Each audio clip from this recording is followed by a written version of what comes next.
Time for 7 at 7, and we're on the road again. Coming back from Texarkana, we were with Pastor Tracy. The faithful driver is John. Say hi. Hello. And I'm here to just share some good news with you and let you be blessed by what God is doing. Last Sunday, Adam spoke about going through the fire. And one of the things that he said at the very beginning was just very simply this. He said, if you could understand the greatest tragedy to the church is the lack of identity. And I think that's definitely one of the most powerful statements that we can make as a church. Not knowing who we are, not knowing who we were. You see, a lot of times people forget the manner of man they were before they were born again. And so if we forget that, we become people that can become judgmental. You know, I'm not that way, I'm not that way. But Paul reminded us to think about the fact that we were once like they were, walking in darkness. And we ought to be mindful of that. That will keep us from that aura of superiority. And then remembering who we are. We are no longer sinners, but saints. We are God's sons and daughters, and that God really wants to make our lives special. And when I say special, I mean special.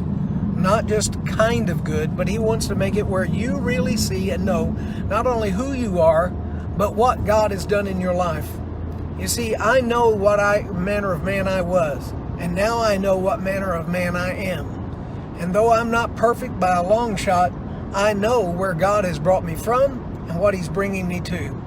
And when you begin to understand that, life gets better for you and life gets better for all those around you. And then the next step, it says to know who God is.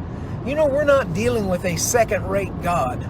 We're not dealing with a God who kind of is able to do certain things and He has some abilities. We're dealing with a God who is the creator of the universe, the one who oversees all things that are good, all things that make sense, all things that are decently and in order. He created the world and he said it was good. And that's the God we're dealing with. And He wants to work in our lives, and I promise you, right now, He wants to make sure that you know that He has good things planned for you. Jeremiah 29:11 was made to a people who were in rebellion, and He said, I know the plans that I have for you, for a future and a reward, for good and not evil. I'd like you to remind you that this is the God we're serving, folks. This is the God that is involved in our life, and this is the God who wants to do great and wonderful things in our lives. Now, I know that may seem kind of, well, yes, everybody knows that. But the problem is we forget it. And when we face a problem, whether it's COVID-19 or if it's a lack of a job or if it's a difficulty with our family, problems with our children, whatever it may be, we allow those problems sometimes to be greater than our God, and they are not greater than our God.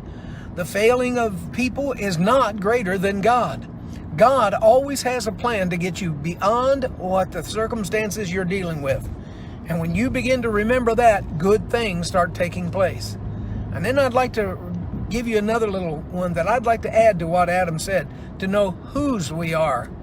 We are God's children. Now, you could say, well, isn't that who I am? Yes, it is. But I like to bring the emphasis back to God. I like to bring it on the fact that I am His. I am His child. I am blessed by Him. I'm comforted by Him. I'm cared for by Him. And my life is in His hands. Now, with that in mind, I also understand that since I am His, I have to follow the things that He has set up for me. And some of the things that He set up for us as believers is that we are to act like believers, live like believers, walk like believers, put our trust in Him like believers, and then believe what He has said about us is real. And what He has said about us is that we're more than conquerors, that we're able to do all things through Christ who strengthens us, that we have more than enough, and everything that we need in life is found in Christ Jesus. I want you to know that this is the way that we ought to think about our lives when we deal with a situation. No matter what situation may be, we know who we are and what we're going to see accomplished in our life. I'd like to remind you of another part of his message, which was about Shadrach, Meshach, and Abednego. And Nebuchadnezzar made a boast. Who is the God that can deliver you out of my hands? Well, think about that for a moment, if you would. How many times have you faced a problem that you wondered how you would get out of it, how you would get beyond it, how you would overcome it? Well, I want you to know, are you in God's hands? That's whose I am. I'm God's child. And that's who I am, but that's also whose I am. And I'd like for you to think that way too, because every trial of life is brought to nothing, brought down to a speck in God's eyes when we put our trust in Him and rely on His faithfulness. Now that may require us using our authority and speaking out the things which He's told us to say. Speaking out the fact that we are greater than that problem. Greater is He that is in me than he that is in the world. These are the thoughts that we have. Now Shadrach and Meshach and Abednego said, our God's able to deliver us. We know that. But if not, we're still not going to serve you. How many of you have had that kind of attitude when you face a problem? Just simply saying, I'm not giving into this thing. Whether God brings me out or He brings me through, I'm coming on the other side. I'm going to come out victorious. Years ago, my dad was facing surgery, and it was a kind that they said could possibly take his life. And I went in there and I asked him a very simple question. How you doing, Dad? And he said, little scared. Little scared. He said, I don't know what all this is going to entail. And I said, I understand. But I want to remind you something, Pop.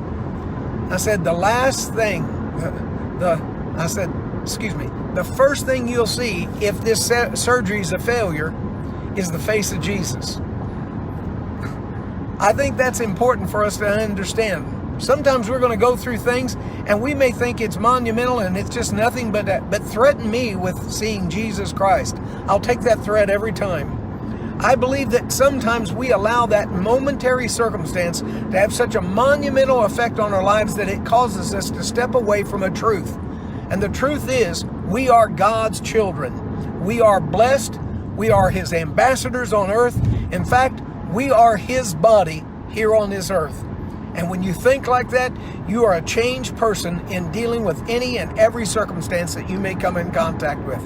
I want to encourage you today to grab a hold of the fact that you don't have to have an identity problem.